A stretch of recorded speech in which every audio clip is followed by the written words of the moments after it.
Hello everyone, আমি ফয়সাল করিম মাসুদ। আপনারা যে হাদি হত্যাকাণ্ডের সাথে আমার জড়িত থাকার কথা জানেন। আসলে প্রকৃতপক্ষে আমি হাদি হত্যার এই ঘটনার সাথে কোনোভাবেই জড়িত না।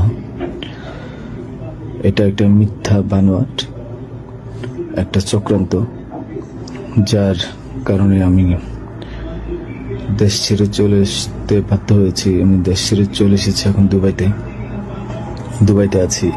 আমার দুবাইয়ের 5 বছরের মাল্টিপল ভিসা ছিল। যেভাবে হোক অনেক কষ্ট করে দুবাই চলে এসেছি।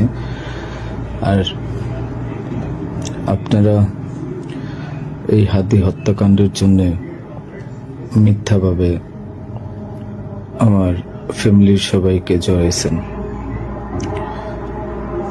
তাদের কোনো দোষ নেই, তাদেরকে আপনারা সবাই মিথ্যা হয়রানি করছেন।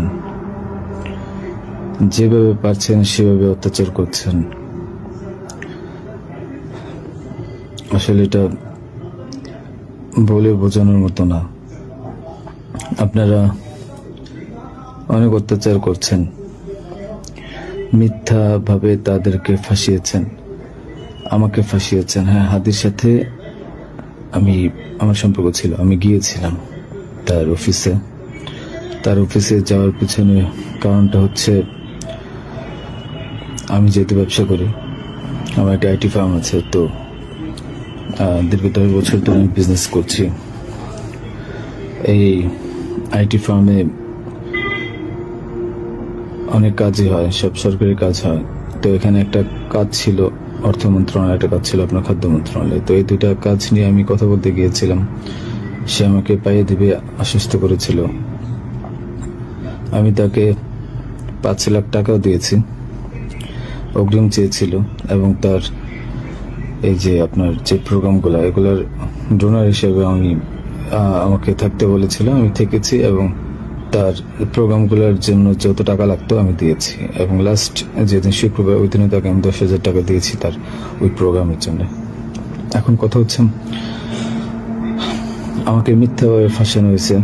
এগুলা যেহেতু হাদির সাথে জামাতের একটা কানেকশন আগে থেকেই ছিল, ও জামাতের প্রোডাক্ট। তো সেই জন্য জামাতিরা কোনোভাবে এই ঘটনা ঘটেছে। ওই বাইকের মধ্যে আমি ছিলাম না, এবং ওই বাইকের চালকও আমার কোনো ছোট ভাই ছিল না। আমাদের দুজনকে মিথ্যাভাবে ফাঁসিয়েছে। এখন কি বলবো, এই জন্য আমার পরিবার ভুক্তভোগী। আমার পরিবারকে আপনারা মিথ্যাভাবে এত জঘন্যভাবে যে অত্যাচারগুলো করছেন, এটা আসলে কাম্য না। আমি এটার প্রতিবাদ জানাই, তীব্র প্রতিবাদ জানাই।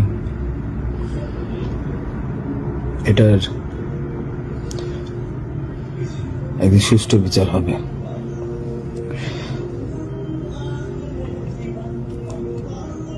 এই ঘটনার সাথে আমার পরিবার, আমি কোনোভাবেই জড়িত না। আর আপনারা যেই ব্যাংকের টাকার কথা বলছেন, এগুলো আমার কামানো টাকা, আমার সরকারি বিলের টাকা। আমি এবছরও 9 লাখ টাকা ট্যাক্স পে দিয়েছি, ট্যাক্স পে করেছি।